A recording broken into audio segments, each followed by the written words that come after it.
Hello, welcome to Reflections by QCB. My name is Chika Balogun. In our last episode, we started to explore the topic of our youth, the decadent society, who is to blame.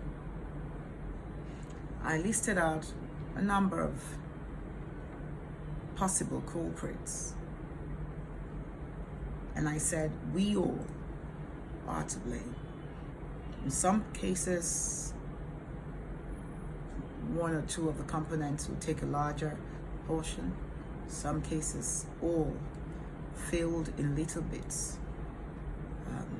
But we are going to examine each of the various factors that could possibly have led to what we're seeing today in our young ones.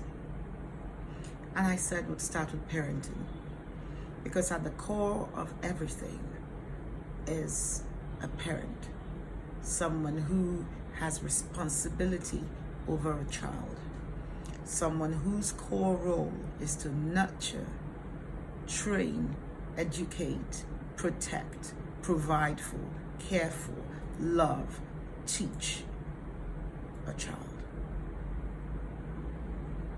You're meant to teach your child in the way he or she is to go, and hopefully they will never depart from it. The Bible says, spare the rod, spoil the child. But today, my generation says, it's abuse. Don't touch my child. Don't speak to my child. I won't either. So why are we complaining that the kids are running rings around us and running riots in town? Not in all cases, certainly, because there will always be a few that maybe only God can checkmate. But largely, if we discipline children at the right time, within the right, age frames, the right discipline for a particular age group, until they're young adults, 16, 17, 18, that's it. From then on, you pray on your knees, and then you keep advising and you keep nurturing and hope that all you have taught them in their formative years will come together, and you'll have a wonderful young woman, a wonderful young man living a great life right before your own eyes. But if we fail to discipline our children at the right times when they're young, if we fail to step into the gap and do the needful, then do we really have the right to complain when the soup that we have cooked gets done and we're not quite happy with the taste? Either it's too salty, it's too spicy, it's too oily, or something. I find that parents today, not all, by the way, so this is not a generalization, it's just in a context, that parents seem to be unable or unwilling to discharge normal parental duties. We seem to be uninvolved or highly neglectful.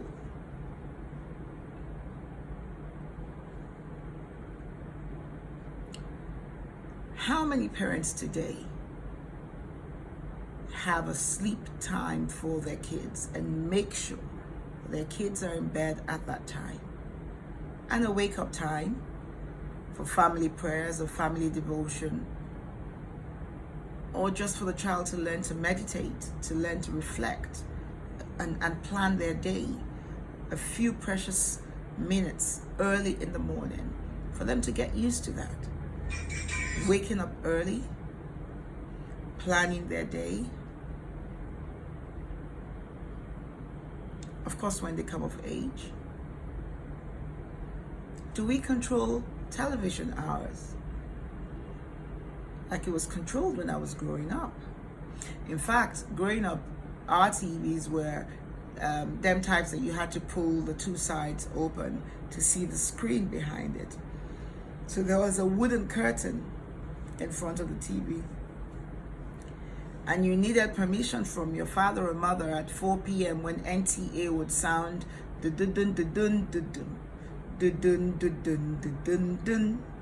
or something like that. This might be from one of the shows that were on at that time. But the point is, we just couldn't go switch on the TV. Certainly not before the hours we were allowed to switch on the TV. And when it was time to switch it off, it went off. Do we control the internet hours and internet access that we give to our children? There's a lot of features on our phones, on our Wi-Fi systems and DSTV and all of them, parental controls, that allows you to control the access that your kids have, depending on how old they are. And even for the internet, you can actually set up your child's, internet access strictly to things within their age bracket. Do we buy extravagant toys and gifts for them? Is that supposed to cover up for the lack of time and affection we have? Where you're buying an iPhone 13 for an 11-year-old child. Maybe you would buy an iPhone 28 for an 8-year-old very soon. Where we're giving pocket monies in excess of your driver or nanny's salary to your child. Per month, by the way. And sometimes they tell you it's, mommy, I don't have any more money. And it's maybe 2 weeks. And you make a little, what do you mean you've done with the money? And then the child gets another alert. Or the child knows the parent to call. They seem to know how to play us off each other. He gets or she gets another alert.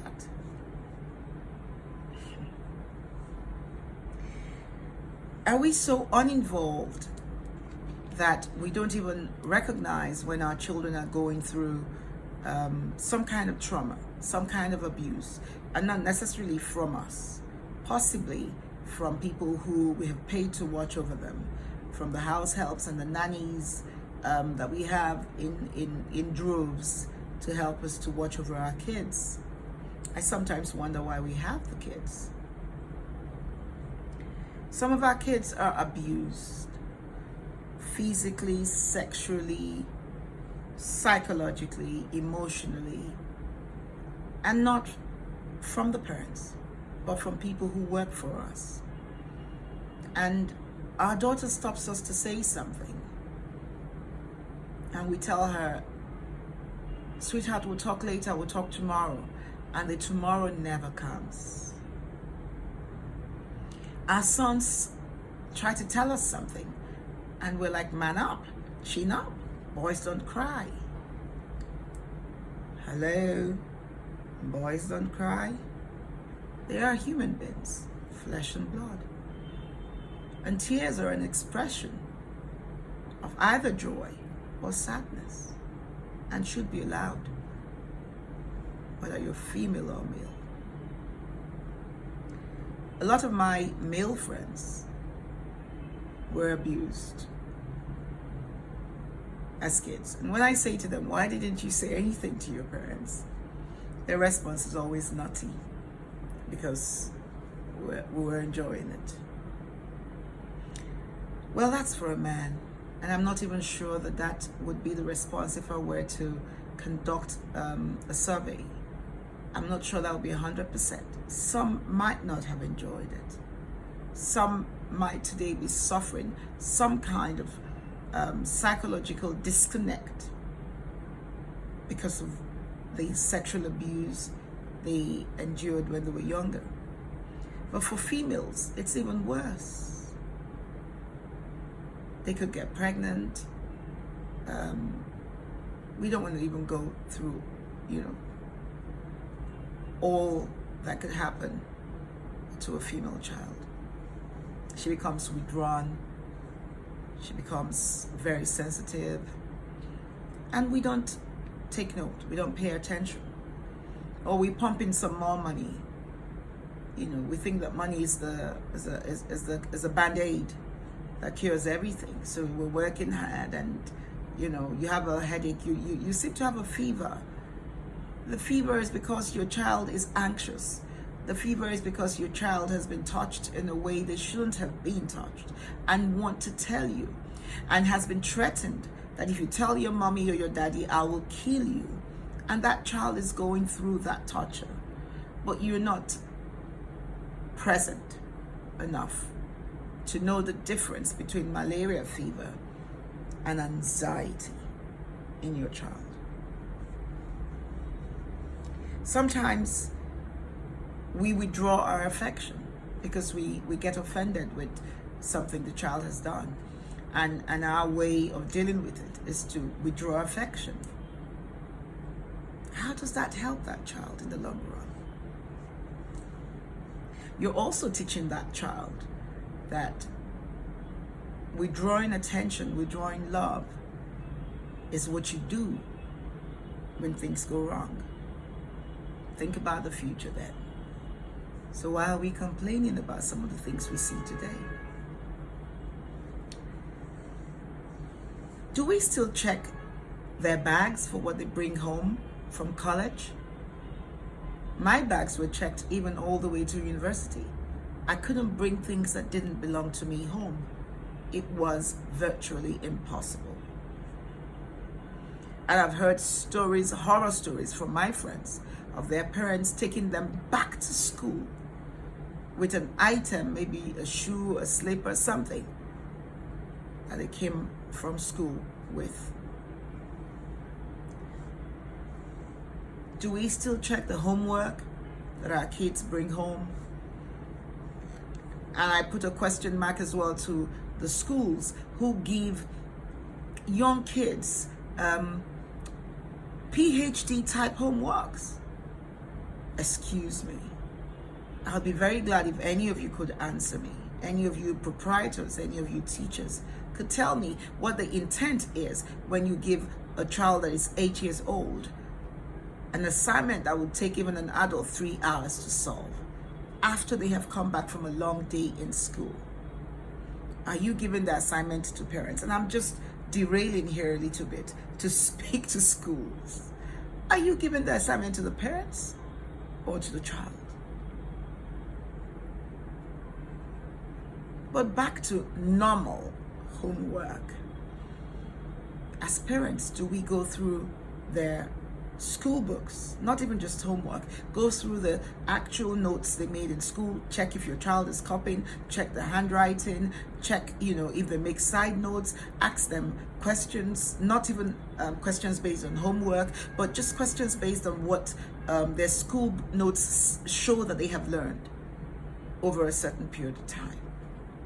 When it's time for their exams, do you revise with them and set up like a mini exam? Maybe pay for past question papers online, or you don't even need to pay for it. It's so much free material online now. Download some of them and just sit for an hour or two with your child, different subjects, and just, go through it. Notice if your child is creative, is artistic, is musical. Notice if your child, what senses that your child learns better with. And help them to train them to better use that sense so that they excel in the good work that they're doing. I think that